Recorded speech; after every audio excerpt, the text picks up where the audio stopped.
usiwahi nunua simu kama iko na backdating. Na tumesema hii na tumeendelea kuiba na kuunbox hii simu. Hii Samsung Galaxy S07 na hii haina backdating. Backdating ni nini? Unaenda unanunua simu, then unaambiwa kama jana hukulipia. Sasa leo ukitaka kulipia unaambiwa ulipe pesa ya jana na ulipe ya leo ndio uweze kufunguliwa simu. Sisi hapa kwa kampuni ya Watu Credit hatunaga backdating.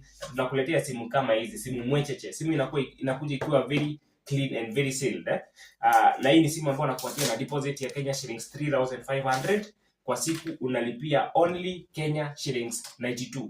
Look at this masterpiece. Ukiangalia hapa iko na camera, dual camera adding up to 50 megapixel na iko na haka kufanya depth hapa, fingerprint scanner mounted on the side, a very slim phone, just 7.7 millimeters. So if you need this phone, screen size ni 6.7 inches. Ukiitaka na uko Nairobi, uko Kiambu, uko Machakos, all those areas, mimi nakuletea free deliveries. Payment you do only after deliveries in those areas. Chukua namba yangu iko hapo kwa bio, uniambie uko wapi na unataka simu uko wapi, nikuletee mpaka mahali uko.